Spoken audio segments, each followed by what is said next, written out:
This channel does not promote any violent, harmful, or illegal activities. All content provided by this channel is meant for an educational purpose only. আরো একবার নজর রাখবো মাথা ভাঙার দিকে। কি ঘটেছে সেখানে জানাবো আপনাদের সঙ্গে আমি রুমেলা। যেন জঙ্গল রাত চলছে। ফের নারী নির্যাতন, কাঠগড়ায় শাসক। কোচবিহারের মাথা ভাঙায় নারী নির্যাতনের অভিযোগ। পুলিশের সামনে মহিলাকে মাটিতে ফেলে মারধরের অভিযোগ পঞ্চায়েত উপপ্রধানের ভাইয়ের বিরুদ্ধে। চাঞ্চল্য মাথা ভাঙার হাজরাহাটে। টিভি9 বাংলার খবরের জেরে গ্রেপ্তার অভিযুক্ত তৃণমূল উপপ্রধানের ভাই সহ আরও দুজন। অভিযোগ, এক মহিলাকে হাজরাহাট 2 নম্বর গ্রাম পঞ্চায়েতের উপপ্রধান হাসিম আলীর ভাই ব্যাপক মারধর করে। সেই ছবি আপনারা দেখছেন। আমরা কথা বলবো, আমাদের প্রতিনিধি সুমন কল্যাণ ভদ্র রয়েছেন সঙ্গে। সুমন কল্যাণ, এই মাথা ভাঙাতেই কয়েকদিন আগে এই ধরনের ঘটনা ঘটেছিল। বিজেপি করায় এক মহিলাকে বিবস্ত্র করে মারধর করা হয়, আর তারপর আবারও একই ঘটনা। সত্যিতে ছবি দেখে মনে হচ্ছে মাথা ভাঙায় জঙ্গলরাজ চলছে। পুলিশের উপস্থিতি কোথায়? অবশ্য পুলিশ উপস্থিত থাকলেও তারা যে কিছু করছে সেই ছবিতে ধরা পড়ছেন। একেবারে দেখো, গত এক সপ্তাহ এখনও কাটেনি। কেন্দ্রীয় দিল্লি থেকে মহিলা কমিশনের দল এসেছিল, দেখে গেছে বিবস্ত্র করে এক মহিলাকে ঘোরানো হয়েছে। তারপর মাথা ভাঙা, সেই মাথা ভাঙায় আবারও এই নারী নির্যাতনের খবর, এবং যে প্রকাশ্যে ছবি এসছে তাতে দেখা যাচ্ছে এক মহিলাকে ধাক্কা মারছেন, মারধর করছেন তৃণমূলের পঞ্চায়েতের উপপ্রধান তার ভাই। এবং অভিযোগ আছে এই উপপ্রধানের বিরুদ্ধেও যে তিনিও এই ঘটনার সঙ্গে জড়িত ছিলেন। তবে অভিযোগ পাল্টা অভিযোগ যেটাই হোক না কেন, পুলিশের সামনে এই ঘটনা, এই ছবিটাই কিন্তু বারবার ভাবাচ্ছে যে পুলিশের উপস্থিতিতে, যেখানে পুলিশ একজন বন্দুক হাতে অর্থাৎ রাইফেল নিয়ে দাঁড়িয়ে রয়েছেন, তার সামনে এই ঘটনা ঘটছে। বিজেপি যেটা অভিযোগ করেছে যে সামাজিক অবস্থান এখন এমন জায়গায় এসে পৌঁছেছে যেখানে এর আগে আমরা দেখেছিলাম যে বোনকে বিবস্ত্র করা হচ্ছে, দিদি তাকে বাঁচাতে পারছে না কারণ সে তৃণমূল করে। এখানেও সেই একই রকম ঘটনা। ফলে যে ঘটনা ঘটছে এটা একবার জানান দিচ্ছে যে সামাজিক অবস্থান সেখানে পুলিশ থাকলো কি থাকলো না কোনো ব্যাপারই নয়। কারণ নির্বাচনের আগে এই পুলিশ এবং শাসক দল সবাই মিলেমিশে একাকার হয়ে গেছিল বিভিন্ন নির্বাচন সামলাতে গিয়ে। ফলে সব মিলিয়ে পুলিশ যে কোনো ফ্যাক্টরি নয়, সে যে তাদের সঙ্গে থাকা লোক, এটা কিন্তু তারা বুঝে গেছেন, এবং যে কারণে পুলিশের উপস্থিতিটা তাদের কাছে কোনো ব্যাপারই নয়। রুমেলা, অনেক ধন্যবাদ সুমন কল্যাণ। আমরা কথা বলছিলাম, প্রতিনিধি সুমন কল্যাণ ভদ্র ছিলেন আমাদের সঙ্গে। কি বলছেন শাসক দলের তরফ থেকে মুখপাত্র পার্থপ্রতিম রায়, শুনবো। এই ধরনের ঘটনা অনুদ্বীপ্ত, এটা আমরা কখনো মান্যতা দেই না বা এটা আমরা সমর্থন করি না। কিন্তু তার সঙ্গে তৃণমূল কংগ্রেসকে যেভাবে জড়িয়ে দেওয়ার চেষ্টা হচ্ছে এবং একই পংক্তিতে অন্যান্য ঘটনাগুলোর সঙ্গে ফেলা হচ্ছে, এটা দুর্ভাগ্যজনক। পুলিশ যেখানে ছিল, যা ঘটনা ঘটেছে, অভিযোগ জমা পড়েছে, অ্যাকর্ডিং টু ব্যবস্থা গ্রহণ করা হবে। তবে তৃণমূল কংগ্রেসের কে একতরফাভাবে দাগিয়ে দেওয়ার যে প্রয়াস, তাকে আমরা ধিক্কার জানাই। যে মহিলাকে মারা হচ্ছে, নির্যাতিতার বক্তব্য শুনবো। তিনি এই মুহূর্তে হসপিটালাইজড, এবং তার পরিবারের বক্তব্য শুনবো।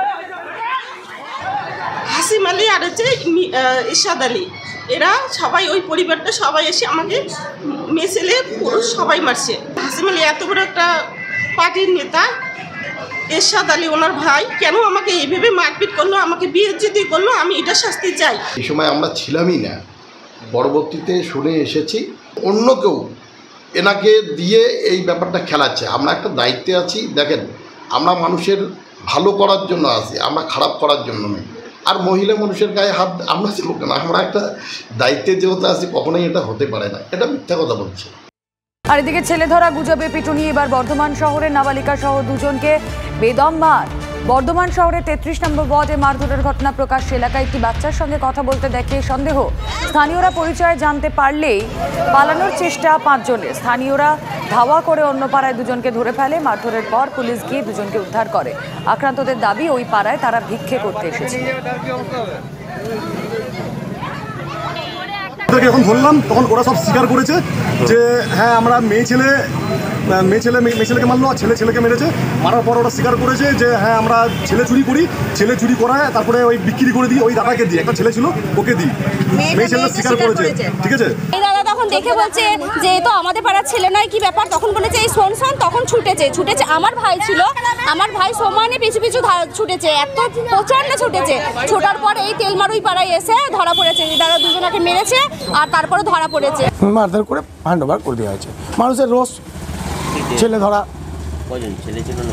একটি মেয়ে ছিল, একটি ছেলে ছিল, দুজন ব্যক্তি ছিল, বাকিরা পালিয়ে গেছে। ওরা 4-5 জন ছিল এবং দৌড়াচ্ছিল, সেটা আমরা খেয়াল করলাম বাড়ি থেকে। এরকম গুজব আপনারা ছড়াবেন না, যদি আইনকে নিজের হাতে নেবেন না, যদি নেবেন তো পুলিশ আপনাদের এগেনস্টে সখ্ত কারবাই করবে। অ্যান্ড এসব অনেক কিছু দুষ্কৃতী লোক এসব গুজব ছড়িয়ে দিচ্ছে, যেটার জন্য এরকম ঘটনা ঘটছে। মালদায় 5ম শ্রেণীর ছাত্রকে অপহরণ, অভিযোগ তারই বৌদির বিরুদ্ধে। পরিবারকে ফোন করে 2 লক্ষ টাকা মুক্তিপণ চাওয়া হয়। অভিযোগ মুক্তিপণ দিতে অস্বীকার করলে নাবালককে প্রাণে মারার হুমকি, হাত পা বেঁধে বেধড়ক মারধর করা হয় ছাত্রকে। আরও ডিটেলে জানাবেন আমাদের প্রতিনিধি শুভতোষ ভট্টাচার্য রয়েছেন সঙ্গে। শুভতোষ, হ্যাঁ দেখো, তার বাড়ি কাঠিয়ারে গেছিল এবং সেখানে গিয়ে হঠাৎ করে এইরকম একটি ছবি আসে তাদের কাছে এবং দেখা যায় সেখানে সেই ছবিটি হাত মারফত সেটা ভাইরালও হয়ে যায় এবং সেই ছবিতে স্পষ্ট দেখা যাচ্ছে সেই বাচ্চাটাকে রীতিমতোভাবে অত্যাচার করা হচ্ছে, তাকে মারধর করা হচ্ছে হাত পা বেঁধে। ফলে এই ভিডিও দেখানোর পরেই, তাদের কাছে আসার পরেই তাদের কাছে আবার 2 লক্ষ টাকা মুক্তিপণ চায় দুষ্কৃতীরা। এই অবস্থায় তারা রীতিমতো আতঙ্কিত হয়ে ছুটে যায় থানায়। কিন্তু থানায় আসার পরে তাদেরকে পুলিশের তরফ থেকে জানানো হয় যে এখান থেকে করা হবে না, এই থানা থেকে করা হবে না, তাদেরকে ফেরত পাঠিয়ে দেওয়া হয় এবং তাদেরকে বলা হয় যে কাটিহার জেলা কাটিহার ডিস্ট্রিক্ট থেকে সেখানকার পুলিশ, বিহার পুলিশ তাদের মারফত করতে হবে। কিন্তু বাধ্য হয়ে তারা ঘুরে আসে, কিন্তু এখনো পর্যন্ত তারা থানাতেই পড়ে আছে। ইতিমধ্যেই CWC চাইল্ড ওয়েলফেয়ার কমিটির কাছেও তারা দ্বারস্থ হয়, সেখান থেকেও থানায় পুলিশকে জানানো হয়। এরপরে আবার তারা ইংরেজবাজার থানায় উপস্থিত হয়েছে এবং কিছুক্ষণের মধ্যেই আশা করা যাচ্ছে তাদের অভিযোগ নেবে। শুভতোষ, আপাতত ধন্যবাদ। আমরা পুলিশ প্রশাসনের সাহায্য দিচ্ছে না কেউ। কবে নিয়ে গেছে? গত 8 তারিখে। ভিডিওতে কি অবস্থা দেখলাম? দেখলাম পা হাত বাঁধা আছে। কোনো ঘটনা ঘটেনি। আমার ছেলেটাকে বলছে কি দেওয়া, আমার ছেলে পিলে থাকলে নিয়ে যেতুম না, কালকে চলে আসবো। স্কুলে টাকা ঢুকেছে, নিয়ে এসে প্লাস্টার করবো, ঘর আর করবো, কপাট বানাবো, এভাবে মিথ্যা কথা কয়ে লেগেছে ছেলেটাকে। আমার ছেলেটাকে 500 টাকা দিব কয়ে লেগেছে, একটা মোবাইল দিব কয়ে লেগেছে ছেলেটাকে। আমার শ্বশুরকে রাত 2টার দিকে ফোন করে বলছে কি তোমার ছেলেকে নিয়ে যাও, নাহলে 2 লাখ টাকা দিয়ে যাও। এই 2 লক্ষ টাকা না দাও, তোমার ছেলেকে পিস পিস করে কেটে মেরে তারপরে লাশ পাবা। তো আমরা বলছি এত টাকা কোথায় পাবো? তো আমাদেরকে ভিডিও পাঠাচ্ছে, মারছে, ওটার ভিডিও পাঠাচ্ছে, ওকে খাবার খেতে দেয় না, নিচে ঘুমিয়ে রেখেছে, আরও পাশে সবজন সবাই আছে, ভয় দেখাইছে, করছে।